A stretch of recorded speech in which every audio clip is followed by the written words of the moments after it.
وهدارو بینرین ما زبر خبدم میوان خبرس نوری بریمو اندام کمیته ناوندیا پارتا دموکراتا کردستان سوریه کن همره لستدوی سلابورس برس نوری دسپکی دا گوتنو نرخاندناتا لسر لدارخستنا کنگره چاردهان یه پارتا دموکراتا کردستانه هر وها باندورا و لسر روشان افخویا کردستانه دیچبا.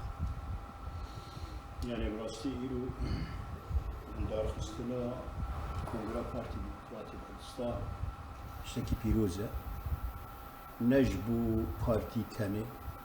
یان پارتی آمازن یان پارتی ما یا روجاوا یا سوریا جبو گله کرد همو جبو چهار پرچه کردستان روجک پیروزه وقتی حزبکی مازن پارتی کنگره خوابکی و الخوابگره که چی کری که چی بکی که چی تخواستن که گورانکاریت کده اواجی انباوری کوی گلک گوهارتن چه دواره رخصتنی داد چه دواره سیاسی داد و د کنگره 14 دا ببه و رولک مازنجی لسر نه باشوری کردستانیان کردستان عراقی تنه و لسر روج آوا و روج هلات و باکورجی ببه رولا پارتی دموکراتی کردستان نتشتکی نویه نسبت کردان بله تشتكي كيفنا جروجا مثلا اما بالنسبه روجا و جروجا بارتي ديمقراطي كرد لسوريا هاتي دامزراندن رولك مازن يا بارتي عراقي وبطيبتي رولا برزانيه نمر دامزراندنا بارتي مادا هب بارتي جروجا روجدا يعني مثلا وك سرکردایتی بارزانی اوی کو پارتی چلو ششا درست کری یان دامزراندی جه شورشا شیخ عبدالسلام دا شورشا شیخ احمد دا هات دامزراندرا پارتی چلو ششا پارتی و بارزانی و دوزا کرد بون وقت شتکی سیکوچل بی هفند بون یعنی پارتی دوزا کرد بارزانی دلو میجی خلکی می روجاوا دا هاتی بو چاندن تی بیرامن ام چوچک بون عفرین چقاس دوره بله وسائل تواصل اجتماعي وقت نهاتنا بون يعني تبيجي فيسبوك هبون واتساب هبون يعني ميديا هر نبون تلفزيون ونظام شيء هنگا كشكي ما وكرداغي كشكي عفرينه لسر تنتنا وقنويش نظامون شجر بيجنت بله نقش رسمي ملا مصطفى برزانيه نمر تنشت على كردستاني رسم ذكرن بالدزي بدار دخستن يعني اگر ويناي برزاني دسري واندا نهات باچاندن ددلي واندا نهات باچاندن تبي كاز بحثي كجان صار دكن وصالين قدغه وصالين يكبنا مصر وسوريا وجمال عبد الناصر بحسن خلق حكم ذكر وقانون طوارئ هبنا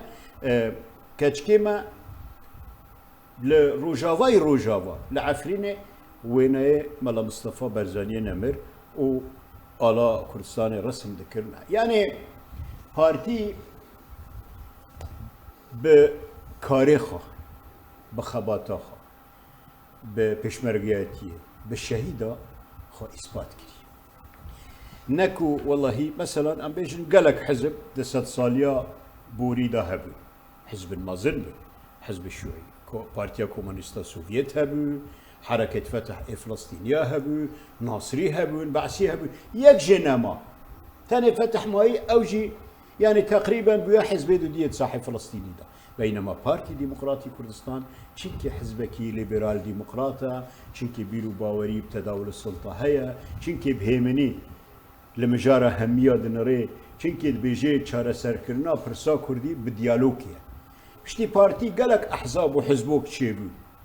و بيفين قلو كرن بله فكاكا روجا تشيبو غوزا حر شار بارچا كردستان بكم يك دكا فكاكا كما بارچه هنجي فروته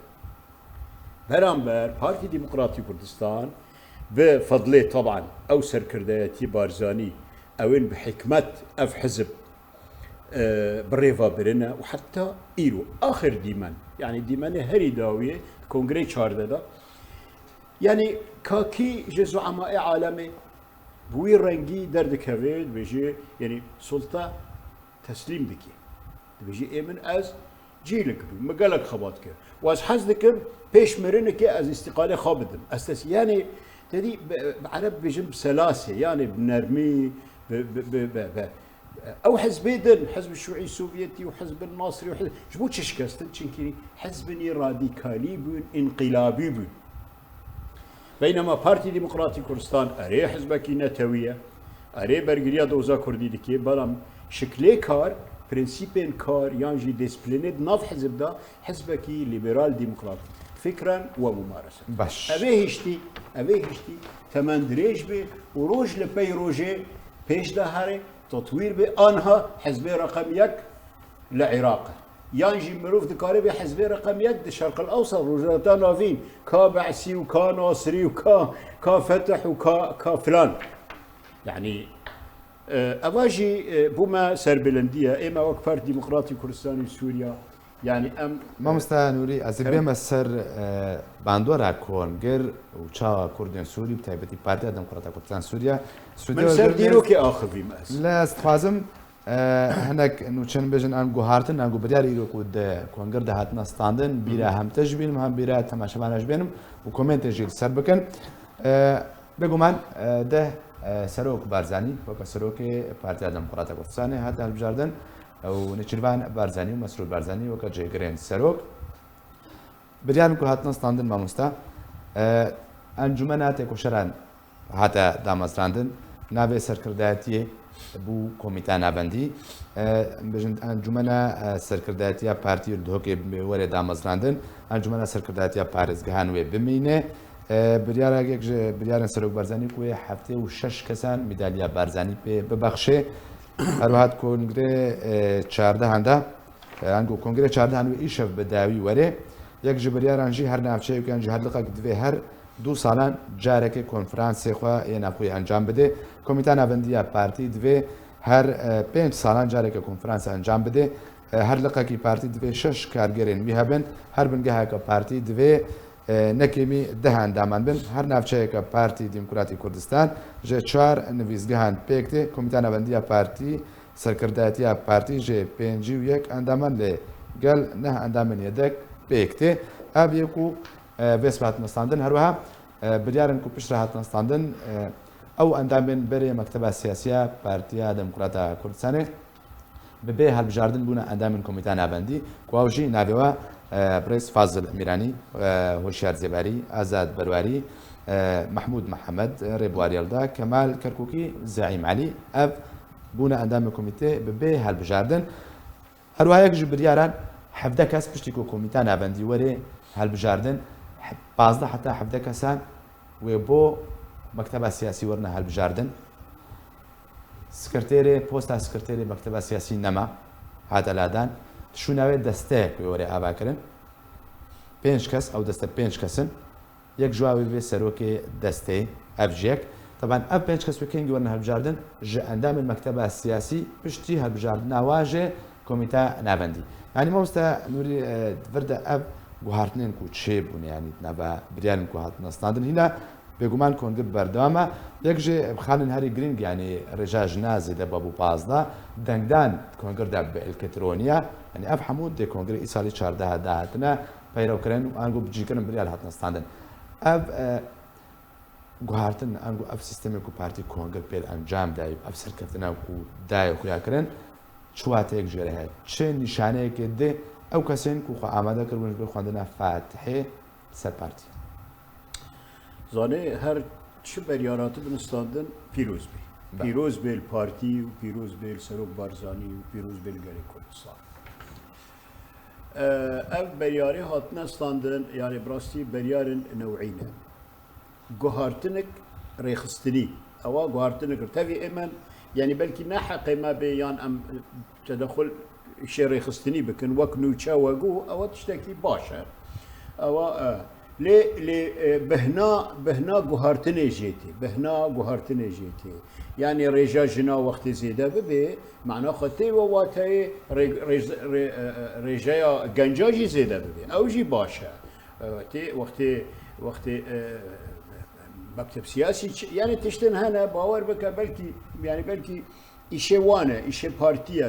ئەوە ژیانە هەندر یا پارتیە و بەلکی ئێمە گەلک ئەم حەزناکەن بەحسکنجی لێ تشتێکردە تشتم پیرۆزن و تێواوات هەیەک و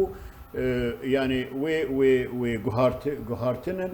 ئەف گوهارتنێ ڕێخستنی وێ گوهارتنن سیاسی گوهارتنن ڕامانیژی بخارا بینن هۆلێ یعنی بڕاستی تشتێکی پیرۆزە و هەما ئەم پیرۆزباهیە لە سەرۆکێ خوا دەکرد لە گەلێ کورد و کوردستانێ دەکرد دەبخوا ئاماژە بە دیرۆکە پارتی کرد پارتیەکە و هەفتەیە و 6 ساڵە هاتیە دامەسراندن خوازم ئەو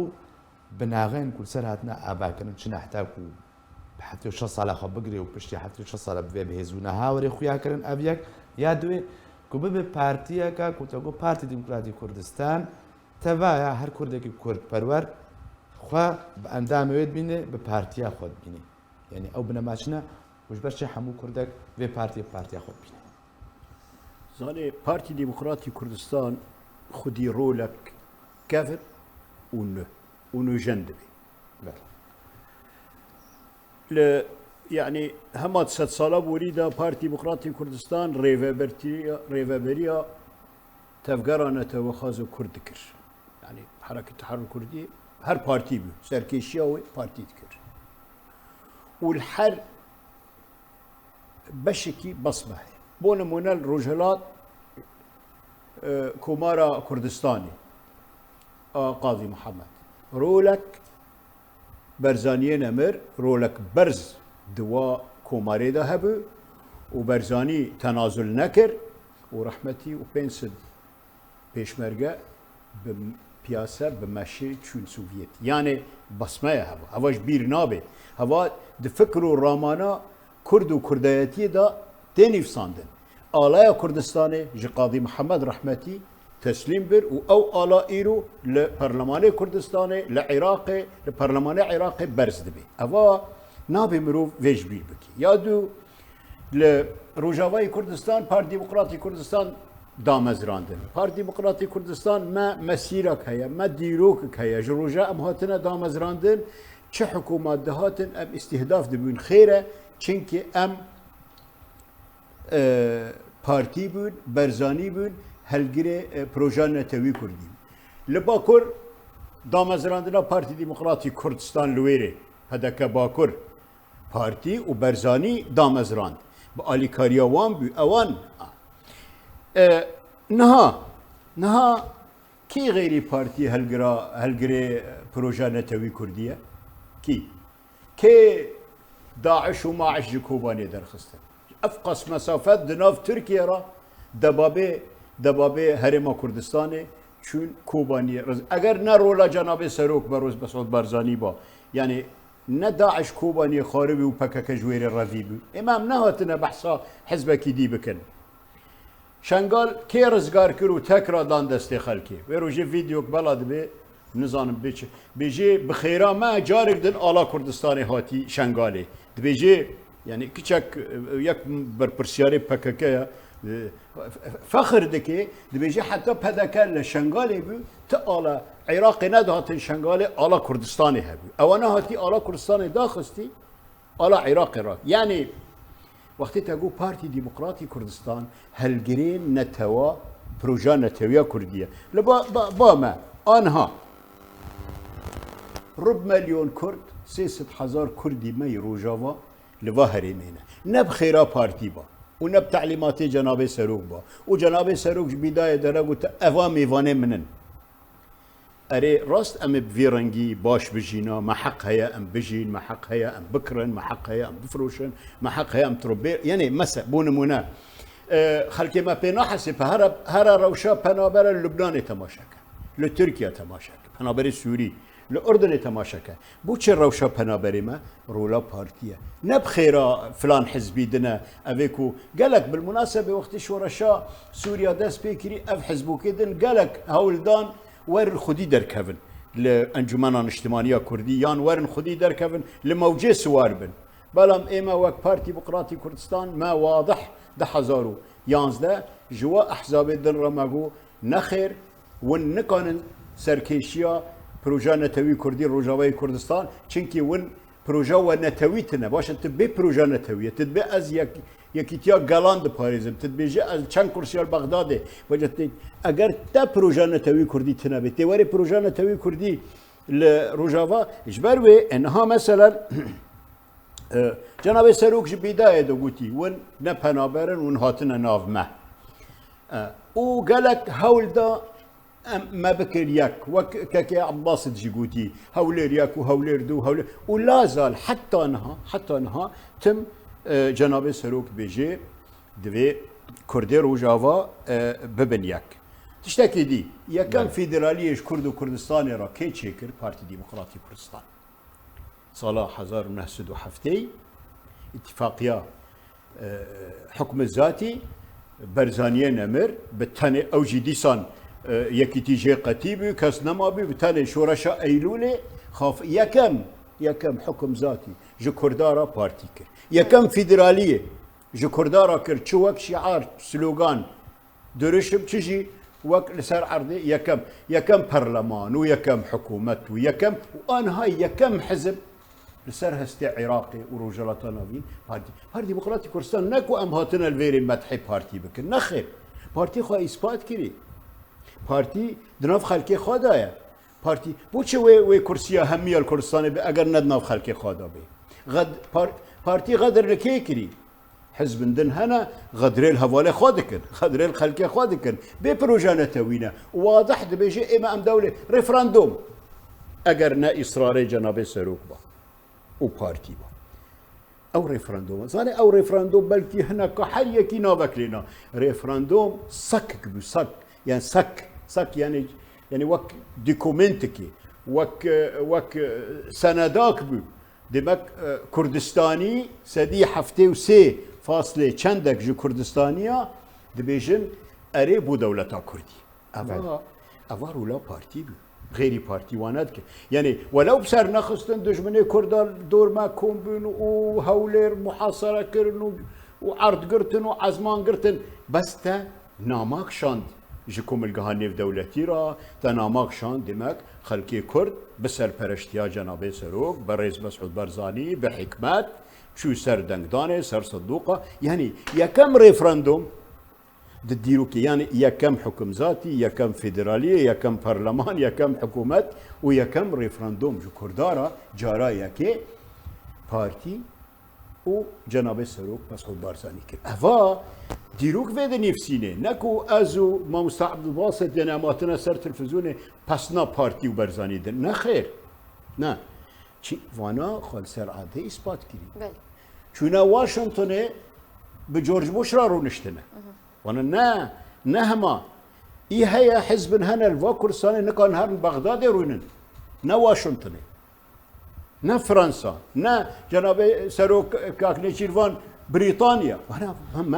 يعني بارتي جو كردارا دريفا كرنا بارتي ودسبيكي هين زمانه كون شي اتحاد وطني طلابه شي اتحاد طلبه يعني يكيتي لاوان وقطابيان وخوندوان لاوروبا هر تبرو لا بارتي تدا يعني اما وك روجاوای كردستان وك بارتي ديمقراطي كردستان تجاره ما خانه حسباندي امبراي بچوك چونكي بارتي لتا تماشان وقت تبراي بچوك بيجي تجي وكمن بيجي ون المالا خانه بيجي ون پنابره عجب غيري بارتي وادكي